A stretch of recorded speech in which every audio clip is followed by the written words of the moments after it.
যে টাকা তারা হিসাব দিয়েছে এবং কত টাকা আছে, অলমোস্ট প্রায় 2 crore মানে 2 কোটির কাছাকাছি টাকা আছে, তাদের পক্ষে সব কিছু কি অর্গানাইজ করা সম্ভব? সেক্ষেত্রে যেটা একটা ইভেন্ট ম্যানেজার অর্গানাইজ করে দেয় এবং সেই পোস্টগুলো প্রচুর শেয়ার হবে যাতে কেউ উত্তর না দিত। কুণাল ঘোষের চাকরিটাও হয়তো কিছুদিন বাদে খেয়ে নিতে পারেন, কারণ কুণাল ঘোষ তো মুখপাত্র, উনি হয়তো ওই জায়গার কাজটাই করছেন। অন্যায়ের কিছু নেই। এবং যে অডিটটা দিয়েছে, টাকা ঘরে ঘরে গিয়ে তুলে নিয়ে এসছে, এখানে এই আন্দোলন স্বতঃস্ফূর্তভাবেই মানুষ টাকা দিয়েছে। সে টাকাটা শুধুমাত্র পশ্চিমবঙ্গের মানুষ দেয়নি, সারা ভারতবর্ষ তথা সারা পৃথিবীর মানুষ দিয়ে। এটা যদি কোনো গাফিলতি থাকে আপনি প্রশ্ন তুলতে পারেন। এখন কেউ ইভেন্ট ম্যানেজার দিয়ে আন্দোলনে কেন এত বেশি টাকা খরচ হলো? আরজি করের একজন ডক্টর তথা আন্দোলনকারী হিসেবে আপনি কি মনে করছেন? দেখুন, এই যে আন্দোলনটা হয়েছে শুধুমাত্র তো পশ্চিমবঙ্গ বা আরজি করে হয়নি, এই গোটা আন্দোলন প্রায় ছড়িয়ে গেছে বিশ্বের প্রতিটা প্রান্তে। আপনি যদি হিসাব করে দেখেন যে এই পৃথিবীর কোনো কন্টিনেন্ট নেই যেখানে এটা নিয়ে প্রতিবাদ হয়নি, ইনক্লুডিং আফ্রিকান কান্ট্রি। আমরা হয়তো ওয়েস্টার্ন কান্ট্রি, ইউরোপিয়ান কান্ট্রি, যেখানে হয়তো আমাদের যারা ইন্ডিয়ানরা রয়েছে তারা হয়তো প্রোটেস্ট করে অন্যান্য কেসের ক্ষেত্রে, এই কেসে কিন্তু আফ্রিকান কান্ট্রিতে বিভিন্ন দেশ তারা এগুলো কিন্তু প্রতিবাদ করেছে। আর দেখুন, ভারতবর্ষ 140 কোটির দেশ, সেই দেশে এই 3-4 কোটি টাকাটা আমি মনে করি খুব সামান্য অ্যামাউন্ট, এমন কোনো অ্যামাউন্ট নয়। আর খরচের যে কথাটা বলা হচ্ছে, দেখুন আগের দিন তারা গণকনভেনশন ডেকে সেখানে কিন্তু দেখুন, এটা তো আমার পক্ষে যে টেকনিক্যাল কথাগুলো বলা তো সম্ভব নয় যে কোন খাতে কিভাবে খরচ হয়েছে, সেটা একমাত্র যারা ওই WBJDF-এর যারা ট্রেজারার, যারা অ্যাকাউন্ট কন্ট্রোল করেছে তারা এইগুলো খুব ভালো বলতে পারবে। সেক্ষেত্রে ওরা কিন্তু আগের দিন ক্লিয়ারলি একদম আরজি করে কনভেনশন ডেকে বলে দিয়েছে তাদের ইনকাম কত হয়েছে, এক্সপেন্ডিচার কত হয়েছে। এইবার কেউ কেউ প্রশ্ন করছে যে এত খরচ কেন হলো, কিন্তু একটি আন্দোলনের জন্য এত বেশি খরচ? না দেখুন, এইরকম আন্দোলন কি এর আগে কোথাও হয়েছে? এর আগে এই যে আন্দোলন হয়েছে, যে আন্দোলন সরকারের ভিত পর্যন্ত নড়িয়ে দিচ্ছিল এবং লক্ষ লক্ষ মানুষ রাস্তায় নেমেছে, স্বাস্থ্য ভবনে দিনে রাতের পর রাত কাটিয়েছে, ডোরিনা ক্রসিংয়ে হয়েছে, লালবাজারে মানুষ অবস্থান করেছে, সেই জায়গায় দাঁড়িয়ে থেকে এই ধরনের আন্দোলন অন্তত 2011-তে এই তৃণমূল সরকার আসার পরে কোনো বিরোধী শক্তি, মানে রাজ্যের যে প্রধান বিরোধী শক্তি যারা রয়েছে তারাও কি এরকম কোনো আন্দোলন করতে পেরেছে? এইটা কিন্তু আন্দোলন ডাক্তাররা করেছে এবং সেই আন্দোলনে প্রচুর জনসমর্থন।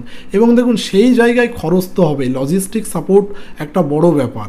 এখন অনেকে প্রশ্ন তুলছে যে খাওয়া দাওয়া বাবদ এত খরচ কেন? দেখুন, একটা জিনিস আপনাকে বুঝতে হবে, যারা আমি একজন সার্ভিস ডক্টর, এছাড়া intern, house staff, post graduate trainee, তারা একটা স্যালারি হয়তো পায়, কিন্তু first year, second year, third year, final year তারা তো স্যালারি পায় না।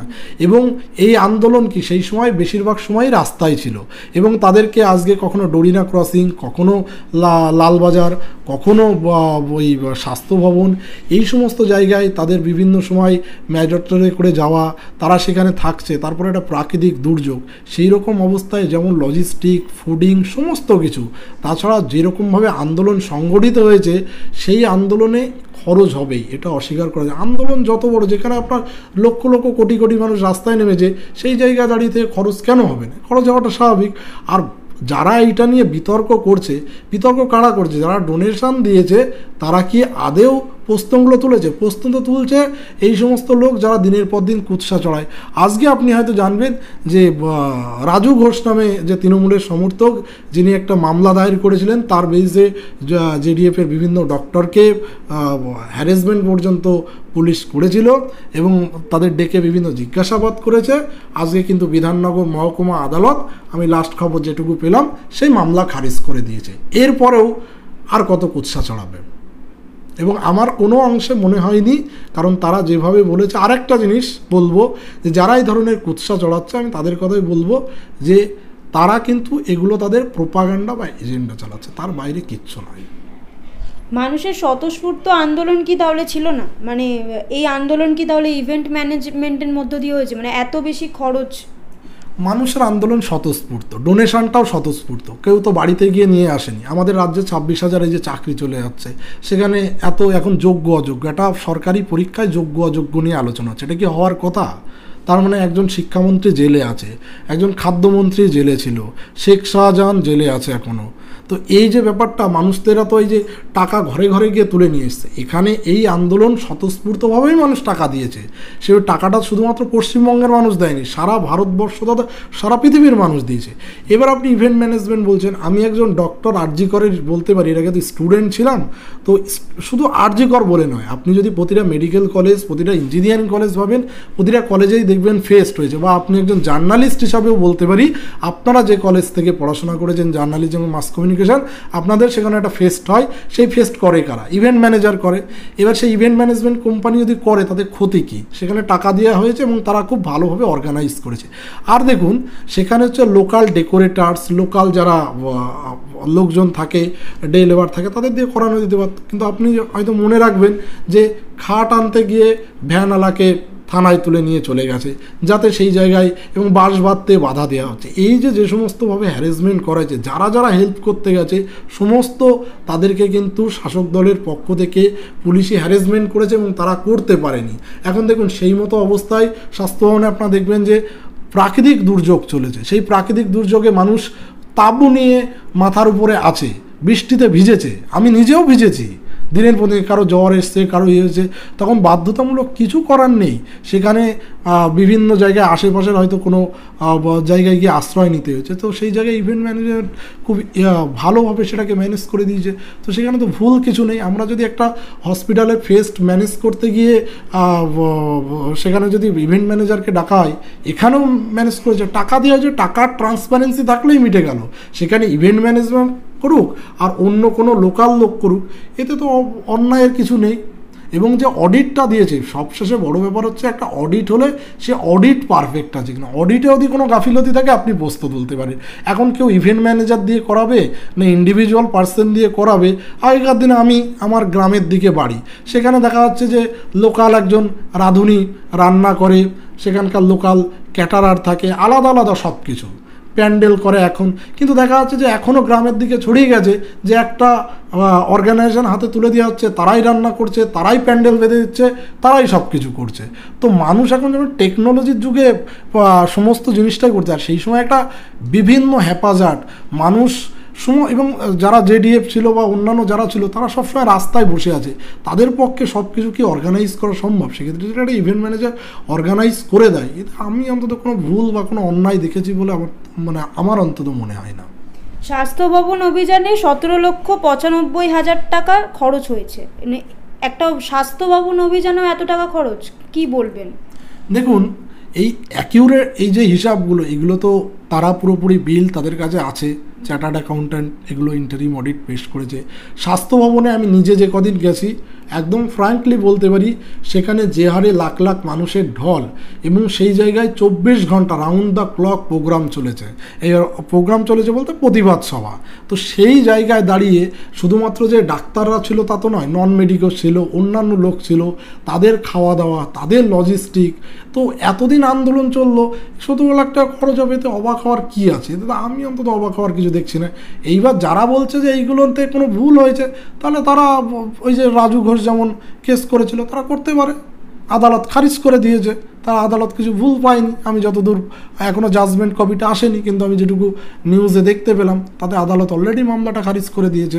বিখ্যাত সাংবাদিককে একটা কথাই বলবো, তিনি হচ্ছেন যেভাবে কুৎসা ছড়ায় এবং প্রথম থেকেই উনি একটা প্রোপাগান্ডা বা এজেন্ডা চালিয়ে যাচ্ছে। আমার তার কাছে বক্তব্য হচ্ছে, তিনি যে ফেসবুকে পোস্ট করেন, উনি কমেন্ট সেকশন অফ করে কেন রাখেন? একজন মানুষের আপনি যখন কাউকে ক্রিটিসাইজ করছেন, দেখুন আমিও সোশ্যাল মিডিয়াতে কোনো জিনিস নিয়ে লিখলাম, সেখানে কিন্তু আমাকে সবাই ভালো বলছে তা না, আমাকে কেউ গালিগালাজও করেছে। তো আমি যখন কাউকে সমালোচনা করব গণতান্ত্রিক দেশে, তো অন্য লোক আমাকে সমালোচনা করতে পারে, তার মানে কমেন্ট সেকশন অফ করে বাহাদুরি দেখানোর কিছু নেই। তাই এই সাংবাদিক, তিনি পশ্চিমবঙ্গে তো আরও সাংবাদিক আছে, তো কোনো সাংবাদিক তো এরকম কুৎসা ছড়াতে দেখলাম না। তিনি কমেন্ট সেকশন অফ করে উনি উত্তর চান, উনি কোয়ারি লিখে দেন, কিঞ্জল নন্দা এই করেছে, আশফাকুল্লাহ এই করেছে। আরে বাবা, কমেন্ট সেকশনটা অন কর, তারা উত্তর দেবে, আমরা দেব। যারা আন্দোলন করেছি আমরা উত্তর দিতে তো অস্বীকার করছি না। আমরা বিভিন্ন চ্যানেল, বিভিন্ন নিউজ মিডিয়া ডেকেছে, সেখানে আমরা এক্সপ্লানেশন দিয়েছি, ওনার যদি মনে হয় একজন সাংবাদিকের কাজ কি, একজন সাংবাদিকের কাজ সে হচ্ছে যদি মনে হয় যে তারা ভুল করেছে, তিনি তো প্রতিদিন সন্ধ্যার সময় শো করেন, কাউকে কি ডেকে সেখানে আর্গুমেন্ট করেছেন? আর্গুমেন্ট করছেন না, উনি ফেসবুকে কি করেন, কমেন্ট সেকশন অফ করে বাহাদুরি করেন। এই তো কিছুদিন আগে দেখলাম সিপিআইএমের একজন সক্রিয় সমর্থক, সম্ভবত অনুভব মাইতি তার নাম, তিনি তাকে কোনো একটা শোতে বোধহয় প্যাথোলজিক্যাল লায়ার কিছু একটা বলেছেন। তো প্যাথোলজিক্যাল লায়ার কাকে বলে? উনি তো দেখলাম যে এই যে 26,000 চাকরি গেল, তার ভিতরে একটা টেন্টেড আনটেন্টেড ক্যান্ডিডেট আছে, মানে যোগ্য অযোগ্য যেটা বলা হচ্ছে। সেখানে তো একজন বিতর্ক উঠেছে, একজন অযোগ্য ক্যান্ডিডেটকে নিয়ে তিনি শো করছেন। তো এটা আবার কোন ধরনের? তিনি জানেন না কোনটা যোগ্য আর কোনটা অযোগ্য? একটা লিস্ট তো অলরেডি বেরিয়েছে, তার ভিতরে আপনার তো সমস্ত, যেখানে সমস্ত চ্যানেল অনুষ্ঠান করলেন, আপনি একজন অযোগ্য ক্যান্ডিডেটকে নিয়ে প্রোগ্রাম করবেন যার নামে এরকম ধরা, সেটা নিয়ে দেখলাম অনুভব মাইতি একটা পোস্ট করেছে। দেখুন, আমার পক্ষে তো ওইগুলো চেক করা সম্ভব নয়, কিন্তু ওএমআর শিটে দেখা যাচ্ছে যে তিনি সেই হিসাবে যোগ্য ক্যান্ডিডেট নয়, তিনি তাকে নিয়ে শো করছেন। তা এইরকম অযোগ্য ক্যান্ডিডেটকে নিয়ে যে শো করতে পারে, তার কুৎসা চড়ানো স্বাভাবিক। ওই যে বললাম, কমেন্ট সেকশন অফ করে উত্তর চায়। উনি পাবলিকের ভিতরে একটা হিরো হতে চায় যে দেখুন আমি ডাক্তারদের এরকমভাবে, ডাক্তারদের এগেনস্টে কুৎসা চড়াচ্ছে এবং সেই পোস্টগুলো প্রচুর শেয়ার হবে যাতে কেউ উত্তর না দিতে পারে, মানে ওয়ান সাইডেড। আমাদের দেশে তো এরকম আছে। ওনার ব্যাপারটা হচ্ছে উনি হচ্ছে এই যে মানে আমি কুণাল ঘোষের চাকরিটাও হয়তো কিছুদিন বাদে খেয়ে নিতে পারেন, কারণ কুণাল ঘোষ তো মুখপাত্র, উনি হয়তো ওই জায়গার কাজটাই করছেন। যে কথাটা বলেছে এইরকম একটা সেন্সিটিভ মামলা, যে সেন্সিটিভ ইস্যুটা ভারতবর্ষ তো গোটা বিশ্ব নড়ে গেছে, সেই জায়গায় উনি কি বলছেন, গলা দিয়ে ওই ফুড নামে। মানে একজন সাংবাদিক, আমি মনে করি না যে তিনি ছোটোখাটো সাংবাদিক ছিলেন, যথেষ্ট পরিচিত সাংবাদিক। তিনি এই ধরনের ভাষা কি করে ইউজ করেন? এর থেকে নির্লজ্জ ভাষা আমি অন্তত কোনো সাংবাদিকের দেখিনি। দেখুন, পশ্চিমবঙ্গে প্রচুর সব সাংবাদিককে দেখছি, কোনো সাংবাদিকের অন্তত এরকম দেখিনি। সাংবাদিককে আমরা চিনি সুমন দেখে, যার থেকে দেখি, যাকে ফলো করি, তাকে তো অন্তত যেদিন অন্তত এবিপি আনন্দ বা সুমনদের মতো মানুষ এইগুলো নিয়ে ক্রিটিসাইজ করে, বিশেষ করে মৌপি আনন্দের মতো মানুষ, তারা কুৎসা ছড়ানোর জন্যই আছে। তারা সাংবাদিকতার পেশাটাকে এমন একটা জায়গায় নিয়ে চলে গেছে, কুৎসার জায়গায়, আর কিছু না, তাদের কাজ হলো। এবার তার যদি মনে হয় তিনি যে কথাগুলো বলেছেন, এখানে ইকোনমিক অফেন্সিং তদন্ত করুক, এনফোর্সমেন্ট ডিরেক্টরেট তদন্ত করুক, আমি তো বলবো ওনাকে পশ্চিমবঙ্গ, আমি জানি না ভারত সরকার দেখতে পাচ্ছেন কি না, ওনার ওই ইডির ডাইরেক্টর বানিয়ে দেওয়া উচিত। উনি যখন এতই বোঝেন, ইডির ডাইরেক্টর বানিয়ে দিন। বা এই যে যেটা 26 আমরা যখন আন্দোলন করে, দেখুন সুপ্রিম কোর্ট সুমোটো নিয়েছিল, তারপরে সময় কম দিয়েছে সিবিআই নিয়ে। এই রাজ্যে তো সিবিআই নিয়ে, সিবিআই সারদা নারদা শিক্ষা, কিন্তু সেগুলোর কনক্লুশনে আসতে পারিনি।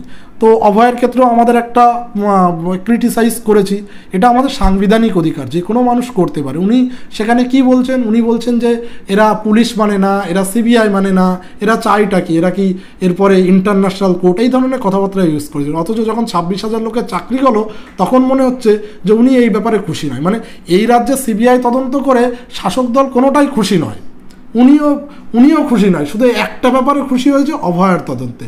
এবং সেখানে দেখা গেল যে উনি ক্রিটিসাইজ করছে এই জায়গায়। আমার মনে হয় সুপ্রিম কোর্টের যিনি জাজমেন্টও দেওয়ার আগে এবার থেকে ওনার কাছ থেকে শুনে নিতে হবে, কারণ উনি তো সেটাই, উনি মানে ওই দ্বিচারিতা ওনার ভিতরে দেখা যায়, আর কারোর ভিতরে দেখা যায়। ওনার যদি মনে হয়, হতে পারে, দেখুন এই যে ফান্ডটা রয়েছে, এই ফান্ডের আমি তো চালাই না বা আমি মালিকও নই, যারা তাদের যদি কোনো অংশে মনে হয় যে কোনো ভুল ত্রুটি হয়েছে, এটা একটা লিগাল ট্রাস্ট, আমি যতদূর তারা ডিক্লেয়ার করেছে আগের দিনের কনভেনশনে উপস্থিত থেকে। তো সেই ট্রাস্টের কি হয়, ট্রাস্ট আমাদের ভারতবর্ষে অনেক ট্রাস্ট আছে, কোনো ট্রাস্ট কোনো গণকনভেনশন বা মাস কনভেনশন ডেকে তারা কি কখনো কোনো অডিট রিপোর্ট জমা দেয়? কিন্তু তারা জমা দিয়েছে ট্রান্সপারেন্সি অ্যান্ড অ্যাকাউন্টেবিলিটি মেনটেন করার জন্য। যে কোনো আমাদের ভারতবর্ষে এত ট্রাস্ট রয়েছে, তাদের ইন্টারনাল অডিট করতে হয়, সেই অডিটের হিসাব কখনো ওপেন দিতে হয় না। যদি কারো জানার অধিকার থাকে বা জানতে চায়, তাহলে আরটিআই রাইট টু আন্ডারে তাকে ফাইল করতে হবে, চলে আসবে। এবার যদি মৌপিয়া নন্দীর মনে হয়, বা তার আগে আরেকজন সাংবাদিক ছিল তমাল শাহ, তিনি অনেক কিছু তদন্ত করলেন, সেই তদন্ত করে বিশাল, আমার তো মনে হলো যে এই রাজ্যে অন্তত সিবিআই ইডির থেকে বড় একজন শক্তিশালী তদন্তকারী সংস্থা চালান সাংবাদিক তমাল শাহ।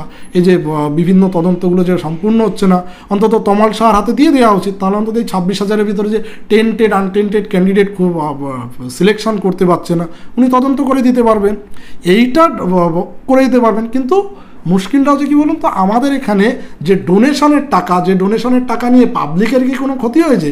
কিন্তু সাধারণ ট্যাক্স পেয়ারের টাকা বিভিন্নভাবে নষ্ট হয়েছে। পার্থর বান্ধবীর খাটের নিচে 50 কোটি টাকা, 10-12 কেজি সোনা, এছাড়া বিভিন্ন রকম দুর্নীতি হয়েছে। এই চাকরিজীবীরা কাছ থেকে টাকা খাওয়া হয়েছে। তমাল শাহ কি তদন্ত করেছে, নাকি মৌপিয়া নন্দী এইগুলো নিয়ে কথা বলেছে যে কারা টাকাটা খেলো? করেনি। যেগুলো মানুষের সবথেকে বেশি ক্ষতি করছে সেগুলো নিয়ে ওরা কিন্তু প্রশ্ন তোলে না। ওরা প্রশ্ন তুলছে এই ডোনেশনের টাকা কিভাবে খরচ হয়েছে। যারা ডোনেশন করেছে একটা মানুষ কিন্তু প্রশ্ন হলো না। রাজু ঘোষ গেছিল, সেই মামলা কিন্তু অলরেডি খারিজ হয়ে গেছে। এরা যেগুলো করছে এগুলো হচ্ছে অত্যন্ত মৌপিয়ানন্দীর যে ভাষা বলেছে, আমি একজন বলবো যে বিকৃত মানসিকতার পরিচয়। বিকৃত মানসিকতা ছাড়া এই ধরনের ভাষা কেউ ইউজ করতে পারে না যে গলা দিয়ে আমানুক। তারপরে উনি আর একটা কথা বলে যে কোনো টেরোরিস্ট অর্গানাইজেশনের কাছে টাকা গেলে, আরে 3-4 লাখ টাকা টেরোরিস্ট অর্গানাইজেশনের কাছে যাবে। পার্থর বান্ধবীর খাটের নিচে 50 কোটি টাকা, এই টাকা টেরোরিস্ট অর্গানাইজেশনের কাছে গেলে কী হতো? বা অন্যান্য আমাদের রাজ্যে যে দুর্নীতি হয়েছে সেই টাকাগুলো টেরোরিস্ট অর্গানাইজেশন, উনি কি এই প্রশ্নগুলো করতে পারবেন? এখানে জেডিএফের এগেনস্টে এই ধরনের কথাবার্তা বলা হচ্ছে। হ্যাঁ, যদি আপনার কাছে কোনো প্রমাণ থাকে তো আপনি অবশ্যই কোর্টের সামনে প্লেস করুন। আপনি এভাবে কুৎসা ছড়াচ্ছেন কেন? আপনার রাইট আছে, আমাদের যেমন রাইট আছে। তারা অডিট দিয়েছে, যদিও এইভাবে গণকনভেনশন ডেকে অডিট দেওয়ার কোনো সংস্থাকে আমি আজ পর্যন্ত দেখিনি। এরা দিয়েছে, যদি মৌপিয়ানন্দী বা অন্যান্যদের ভিতরে বস্তু থাকে তাহলে কোর্টে অ্যাপিল করতে পারে। যদি কোনো ধরনের কোনো গাফিলতি প্রমাণ পায় কোর্ট অবশ্যই সাজা দেবে, সেটা নিয়ে আমি কখনো ডিপেন্ড করব না। কিন্তু আপনি প্রপার ওয়েতে না গিয়ে ফেসবুকে কমেন্ট সেকশন অফ করে যে দিনের পর দিন এই কুৎসাগুলো ছড়াবেন, এগুলো একজন সাংবাদিকের অন্তত শোভা পায় না। অন্তত ওনার মতো সাংবাদিকের শোভা পায় না, কারণ উনি যথেষ্ট পপুলার সাংবাদিক ছিলেন। সেই আমি অন্তত যতদিন আমার বোধবুদ্ধি হয়েছে সিপিএমের আমল থেকে দেখে আসছে। কিন্তু এখন যেটা করছেন সেটা কোনো নর্মাল মানসিকতা নয়। তিনি বলছেন 47 লাখে আইনি লড়াই তাহলে কিসের জন্য ছিল? জয়নগর, ফারাক্কা, গুড়াপে মৃত্যুদণ্ড ঘোষণা হয়েছে, তাহলে কি ফ্রিতে? আচ্ছা, এখানে কলকাতা পুলিশ যখন তদন্ত, এই জয়নগর গুড়াপে যেগুলো বলা হচ্ছে সেখানে কলকাতা রাজ্য পুলিশ তারা ঠিকঠাক করে জমা দিয়েছে, তার জন্য সেখানে টাকা লাগেনি। এই যে অভয়ের বিচারের ক্ষেত্রে সরকারের উপরে তো ভরসা করেছিল, কিন্তু প্রমাণ লোপাটের দায়ে অভিযুক্ত টালা থানার ওসি জেল কেটেছে, একজন প্রিন্সিপাল জেলে উপস্থিত আছে।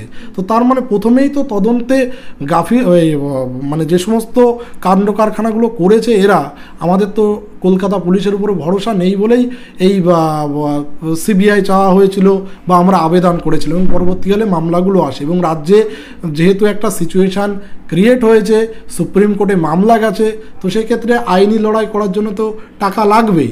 আপনার যদি মনে হয় যে 47 লাখ টাকা কী কাজে লাগলো, সেখানে তো জেডিএফের ডাক্তার, জেপিডির ডক্টরদের হয়ে কিছু আইনজীবীরা দাঁড়িয়েছিলেন। তো সুপ্রিম কোর্টের এক একজন আইনজীবীর তো ফিজ অনেক। উনি কি প্রশ্ন করেছেন যে রাজ্যের টাকায় কপিল সিব্বলকে নিয়োগ করা হয়, 20-21 জনকে দাঁড় করানো হয়, বা এই যে আমাদের রাজ্যে এতগুলো করাপশান হয়েছে সেগুলো থেকে বারবার হাইকোর্টকে ক্রস করে গিয়ে, মানে হাইকোর্টে কোনো কিছু হলে সুপ্রিম কোর্টে গিয়ে যে টাকাগুলো আমাদের কোর্টের পিছন, মানে ট্যাক্স পেয়ারের টাকাই তো দেওয়া হয়। রাজ্য সরকার যে আন্দোলনগুলো সুপ্রিম কোর্টে লড়াই করে, ডিএ আন্দোলন বা অন্যান্য আন্দোলনে স্টে অর্ডার আনতে, উনি কি সেইগুলোর হিসাব কখনো চেয়েছেন? অবশ্যই আপনি হিসাব যখন চাইছেন, আপনি রাইট টু ইনফরমেশন অ্যাক্টের আন্ডারে চান, তাদের কাছে আশা করি বিল থাকবে, তারা দিয়ে দেবে। আবার ঠিক অ্যাট দ্য সেম টাইম রাজ্যে যে দুর্নীতিগুলো আটকানোর জন্য হাইকোর্টের রায়ের খুশি না হয়ে যে সুপ্রিম কোর্টে গেছিলো, বিভিন্ন বড় বড় লয়ার, কপিল সিব্বল, অভিষেক মনু সিংভি দাঁড়িয়েছে, তাদের লয়ারের পিছনে কত খরচ হয়েছে সেইগুলো কি মৌপিয়ানন্দী চাইবেন সরকারের কাছে? এটা আমার প্রশ্ন থাকলো। আপনারা তাকে জিজ্ঞাসা করবেন যে আপনি কি এইগুলো চাইবেন? তার একটা হিসাব দিত। এরা তো যে টাকা খরচ করেছে তার একটা হিসাব দিয়েছে। সেইটা আপনার অসুবিধা থাকলে আপনি আবেদন করুন, আরটিআই করুন, কোর্টে যান। কিন্তু আপনি সেটাই করছেন যেটা ডোনেশনের টাকা, যেটা নিয়ে পাবলিকের খুব একটা এফেক্ট পড়ার কথা নয়। আর ট্যাক্স পেয়ারের টাকায় যেগুলো আমাদের এই কপিল সিব্বল, অভিষেক মনু সিংভিকে দেওয়া হয়েছে, সেই টাকা নিয়ে আপনার প্রশ্ন করার সাহস নেই। তিনি বলছেন আম্বানির ছেলের বিয়ে ছাড়া তো এরকম ইভেন্ট চোখে দেখিনি, কি বলবেন? দেখেন, এরকম আন্দোলনকে উনি চোখে দেখেছেন? উনি কি বলতে পারবেন যে ওনার এই 2011 সালে শাসক দল আসার পরে এই ধরনের আন্দোলন কবে হয়েছে? যদি উনি বলতে পারেন তাহলে ঠিক আছে। একটা বড় আন্দোলন হলে বড় খরচ হবে, আন্দোলন ছোট হলে তার ছোট খরচ হয়। যে আন্দোলন গোটা বিশ্ব ছড়িয়ে গেছে, আপনি কি এর আগে শুনেছেন যে পাকিস্তান আমাদের শত্রু দেশ, সেই পাকিস্তানের মেডিকেল অ্যাসোসিয়েশন এই কেস নিয়ে কথা বলেছে। যখন বাংলাদেশে একটা আমাদের অ্যান্টি ইনকামবেন্সি মানে অ্যান্টি মোদি বা অ্যান্টি বিজেপি বা অ্যান্টি আমাদের ইন্ডিয়া সেন্টিমেন্ট চলছে, সেই মতো অবস্থায় বাংলাদেশের যারা ডাক্তার ছিল, অর্গানাইজেশন ছিল, তারা পর্যন্ত এই রেপ অ্যান্ড মার্ডারের জন্য রাস্তায় নেমেছিল, প্রতিবাদ করেছিল। এরপরেও আপনি বলবেন যে এই ধরনের আন্দোলনে আম্বানির বিয়েতে এরকম ছাড়া দেখেননি, এটা তো অত্যন্ত মানে কি বলবো, মানে মানসিক বিকৃতির পরিচয়, এছাড়া আর কিচ্ছু না। শেষ প্রশ্নে যাব, বাকি টাকার যে টাকা এখন বেঁচে আছে সেই টাকার কি করা হবে? দেখুন, এখনো পর্যন্ত কি বিচার শেষ হয়েছে? নেক্সট তো আবার হাইকোর্টে হিয়ারিং আছে। যে টাকা তারা হিসাব দিয়েছে এবং কত টাকা আছে, অলমোস্ট প্রায় 2 crore মানে 2 কোটির কাছাকাছি টাকা আছে। এই যে মুর্শিদাবাদে যে ঘটনা হয়েছে, আমি জানি না, আমি কালকে ফেসবুকে দেখলাম ওরা অলরেডি বোধহয় আজকে বা কালকে ওরা ডিক্লেয়ার করেছে, মানে কালকে ওরা একটা ডিক্লেয়ার করেছে যে মুর্শিদাবাদে তাদের স্বাস্থ্য পরিষেবা দেওয়ার জন্য তারা যাবে। কারণ মুর্শিদাবাদে প্রচুর লোক এই অ্যান্টি ওয়াকআপ প্রোটেস্টে এফেক্টেড হয়েছে, তাদের ঘর বাড়ি পুড়ে গেছে, তারা এক কাপড়ে বাড়ি থেকে বেরিয়ে এসছে, সেই মতো অবস্থায় তারা সেখানে স্বাস্থ্য পরিষেবা দেবে বলে জানিয়েছেন। অবশ্যই এই টাকা, আমি যেটুকু বলতে পারি যে অভয়ের বিচার এখন শেষ। দেখুন, যদি আপনি নির্ভয়া কাণ্ডের কথা বলেন, নির্ভয়া কাণ্ডেও তো বেশ কয়েক বছর চলেছিল, সেখানেও আইনি লড়াইয়ে হয়তো খরচ হয়েছে, এখানেও আইনি লড়াই খরচ হবে, এবং সেই টাকা যদি পরবর্তীকালে বেঁচে যায় অবশ্যই মানুষের কাজে লাগবে। তারা অভয়া ক্লিনিক করেছে, ব্লাড ডোনেশন ক্যাম্প করেছে, ভবিষ্যতে হবে, সেই টাকা কেন নষ্ট হবে? তারা বছর বছর অডিট দেবে, একটা ট্রাস্ট হলে ইন্টারনাল অডিট হয়, যদিও ইন্টারনাল অডিট গণকনভেনশন থেকে দেওয়ার কথা ওরা দিয়েছে, এরপরেও যে টাকা বেঁচে আছে তাদের যদি পরের বছরের ভেতরে দেখা যায় বিচার কমপ্লিট হয়ে গেল, তখন তারা সেই ভাবনা চিন্তা করবে যে এই টাকা কি করা যায়। অবশ্যই সেটা সোশ্যাল ওয়েলফেয়ার বা আমাদের পশ্চিমবঙ্গবাসী বা ভারতবর্ষের মানুষের কাজে কীভাবে লাগে। বিভিন্ন সময় স্বাস্থ্য ভবন বা অন্যান্য জায়গায় বেশ কিছু জিনিস যখন এক্সেস হয়ে গেছিলো, তখন কিন্তু তারা ওই বন্যা দুর্গতদের পাশে দাঁড়িয়েছিল। তো এগুলো তো সব ওয়েলফেয়ার কাজেই লাগানো হচ্ছে, তো এইগুলো নিয়ে এত প্রশ্ন তোলার তো আমি অন্তত কিছু দেখি না। ডাক্তাররা কি নতুন রাজনৈতিক দল করে এগুলো ভালো হবে? আচ্ছা দেখুন, সেই ব্যাপারটা হচ্ছে তো জেডিএফের হয়ে তো আমি বলতে পারবো না যে তারা নতুন দল করবে কি করবে না, সেটা তাদের ব্যক্তিগত ব্যাপার। আর গণতান্ত্রিক পরিসরে যে কোনো বড় অর্গানাইজেশন তারা রাজনৈতিক দল করতেই পারে, সেটা তো কোনো অন্যায় নেই, এটা আমাদের সংবিধান স্বীকৃতি। তারা যদি এখন পরবর্তীকালে কোনো দল খোলে সেটা পরে দেখা যাবে, সেটা নিয়ে তো এখনই আমাদের আলোচনার বিষয় না, তারা করতে পারে। কিন্তু আমি বলবো যে পশ্চিমবঙ্গে এর আগে ডাক্তারদের সেইভাবে কোনো অর্গানাইজেশন ছিল না। ওয়েস্ট বেঙ্গল ডক্টরস ফোরাম একটা গ্রুপ ছিল, কিন্তু WBJDF করার পরে যেটা হয়েছে, বিভিন্ন মেডিকেল কলেজে এক একটা করে রেসিডেন্ট ডক্টর অ্যাসোসিয়েশন হয়েছে, এবং এটা নিয়ে আমি মনে করি যে ডাক্তারদের যেখানে কোনো রকম অন্যায় অত্যাচার হচ্ছে বা সোশ্যালি কোনো জায়গায় মানুষ সাফার করছে, তারা যেমন সেই সমস্ত মানুষের ওয়েলফেয়ারে পাশে দাঁড়াতে পারবে, বা ডাক্তারদের এগেনস্টেও কোনো রকম দুর্নীতি কোনো অন্যায় হলে এই অর্গানাইজেশন রুখে দাঁড়াতে পারবে বলেই আমি অন্তত আশাবাদী। এবার পরে কোনো রাজনৈতিক দল খুলবে কি খুলবে না, এটা একান্ত তাদের ব্যক্তিগত ব্যাপার, এই ব্যাপারে আমার পক্ষে বলা খুব মুশকিল।